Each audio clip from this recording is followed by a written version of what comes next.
साथ गाजियाबाद की जानी मानी हस्ती रवि कुमार पांचाल जी हैं। रवि कुमार पांचाल जी लोकसभा का चुनावी में प्रत्याशी थे लोकसभा चुनाव में, और आप गाजियाबाद उपचुनाव में भी प्रत्याशी रहे हैं। तो पांचाल जी, आपका स्वागत है। नमस्कार जी। तो पांचाल जी, आप लोकसभा में प्रत्याशी थे, उपचुनाव में भी प्रत्याशी आप हुए, जो गाजियाबाद शहर में विधानसभा का हुआ था, तो कैसा अनुभव रहा? अनुभव तो बहुत अच्छा रहा, लेकिन जो लोकसभा का चुनाव लड़ा था उसमें काफी ज्यादा वोट मिली, चौथे नंबर पे रहे। और अब की बार हमें बहुत कम वोट मिले हैं, 131 वोट मिले हैं, 11वें नंबर पे रहे हैं। तो ऐसी क्या वजह रही कि लोकसभा चुनाव में आपको जनता ने भरपूर प्यार दिया, बल्कि उस समय आपने वो क्षेत्र बहुत भारी था, उसमें आप गए भी सब जगह, और अब की उससे ज्यादा भी मेहनत आपने किया, लेकिन आपकी प्यार में कुछ कमी रह गई। ऐसी क्या वजह रही? कमी ये रह गई, ईवीएम से वोट डलने हैं, इसमें गड़बड़ी करी जा रही है बहुत ज्यादा, और बीजेपी इसी वजह से जीत रही है। अब ये गड़बड़ी कौन करा रहा है, हम किसी का नाम नहीं लेना चाहेंगे। हम तो चाहते हैं इसकी जांच हो। हम इसकी शिकायत इलेक्शन कमीशन को भी करेंगे, अपने जिले के जो डीएम है उनको भी करेंगे, कमिश्नर को भी करेंगे, क्योंकि इसकी जांच होनी चाहिए। पता लगना चाहिए कि क्यों हो रहा है, किस लिए हो रहा है। इससे लोकतंत्र की बहुत बड़ी हत्या हो रही है।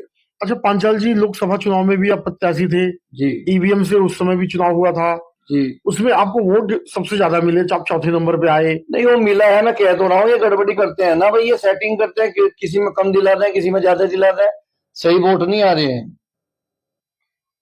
सही। तो ये मांग जो है और भी दल के लोग कर रहे हैं, भी कर रहे हैं, कांग्रेस भी कर रही है और पार्टियां भी कर रही है, विपक्षी सभी कर रहे हैं। और ये हमने भी देख लिया, अगर यही हाल रहा तो एक आम आदमी चुनाव नहीं लड़ पाएगा और न कभी जीत पाएगा। इन्हीं की सत्ता रहेगी और अंधेरगर्दी मची हुई है।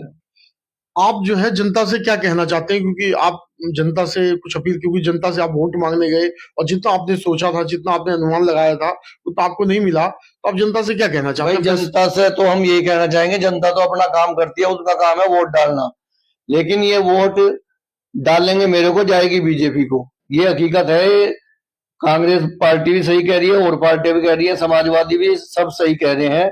ये हो रहा है, जब तक बैलेट पेपर से चुनाव नहीं होंगे तब तक सही नतीजा नहीं आएगा।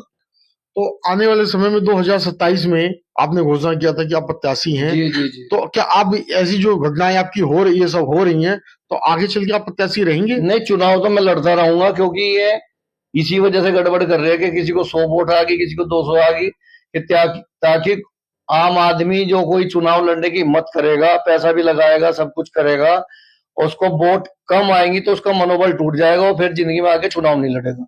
और मेरा मनोबल टूटने वाला नहीं है, और हो सकता है कि मेरे ऊपर भी प्रेशर बने, दबाव बनाया जाए कि भाई ये बीजेपी के खिलाफ बोल रहा है, क्योंकि जो इनके खिलाफ बोलता है उसके ऊपर ये एक्शन लेते हैं, ईडी पीछे लगाते हैं, सीबीआई लगाते हैं, मतलब किसी तरीके से मुकदमे उस पर लगा देते हैं। तो मैं डरने वाला नहीं हूँ। मुकदमे लगाएंगे तो हमें न्यायालय पे पूरा भरोसा है, झूठे लगाएंगे तो भी ठीक है, बाकी हमारा अब तक तो कोई आपराधिक रिकॉर्ड है नहीं। तो भैया मैं तो चुप रहने वाला हूं नहीं, अपनी आवाज हर जगह उठाऊंगा और इस आवाज को मैं दबने नहीं दूंगा। जनता से मैं कहना चाहूंगा कि बढ़ चढ़ के मेरा साथ दें और इस आवाज को बुलंद करें। अच्छा पांचाल जी, अब तक आवाज काफी लोगों ने उठाया, ईवीएम के खिलाफ जो बोल रहे हैं वो राजनीतिक दल बोल रहे हैं और वही शिकायत कर रहे हैं, लेकिन एक आम आदमी होते हुए, केवल आप प्रत्याशी हैं, आम आदमी होते हुए ये पहली बार ऐसा हो रहा है जो मेरी नॉलेज में है, हो सकता है ये और ज्यादा हो, कि आपने ईवीएम के खिलाफ मोर्चा खोल दिया है। नहीं, मोर्चा इसलिए खोल दिया ना, चलो तो पॉलिटिकल पार्टी है, एक दूसरे पर आरोप लगाती है, लेकिन हमने तो महसूस किया है, मुझे बीजेपी से कुछ नहीं लेना, कांग्रेस से कुछ नहीं लेना, मुझे तो चुनावी निर्दलीय लड़ना है, तो मैं तो कोई पॉलिटिकल पार्टी से नहीं हूँ। अच्छा, ये इस नतीजे के बाद भी जो नतीजा आया है आपके पास, जैसा आपने अनुभव किया था वैसा नहीं आया, लेकिन मुझे पता लगा है, ज्ञात हुआ है, जैसा मैंने अभी और भी जानकारी मुझे लगी है कि सारे दल जो है आपको अपने साथ लेना चाह रहे हैं, यहाँ तक कि बीजेपी भी आपको चाहती है कि आप उनके साथ शामिल हो जाओ। तो ऐसा ये बात सही है क्या? नहीं, बात सही है, लेना चाह रहे हैं, लेकिन हम क्यों जाए ऐसे में, हम तो निर्दलीय लड़ेंगे। अगर जनता हमें जिताएगी तो निर्दलीय जिताएगी, क्योंकि जितनी भी बड़ी बड़ी पार्टियां हैं चुनाव लड़ती हैं, पूरा भ्रष्टाचार करती हैं और पैसा चुनाव में लगाती हैं, तो जो पैसा खर्च करके चुनाव लड़ता है वो कभी जनता की सेवा नहीं कर सकता, क्योंकि वो पैसा खर्च करेगा, अगर वो 1 करोड़ खर्च करेगा तो 50 करोड़ कमाने की सोचेगा। तो ना तो हम खर्च कर रहे हैं कुछ, ना हमें कोई चिंता है। जनता हमें जिताएगी तो जनता का हमेशा काम करेंगे, जो भी सहूलियत है सारी देंगे, क्योंकि हम जब हम खर्च ही नहीं करते तो हमें कमाने की कोई इच्छा है ही नहीं। दाल रोटी परमात्मा हमें दे ही रहा है।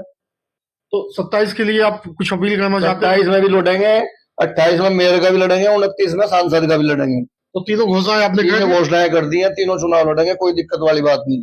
अब ईवीएम के खिलाफ आपका अगला जो स्टेप होगा वो क्या होगा? ईवीएम के खिलाफ मैं इसकी जो लिखित में शिकायत दूंगा, इलेक्शन कमीशन को दूंगा, डीएम को दूंगा, कमिश्नर को दूंगा कि इसकी जांच हो।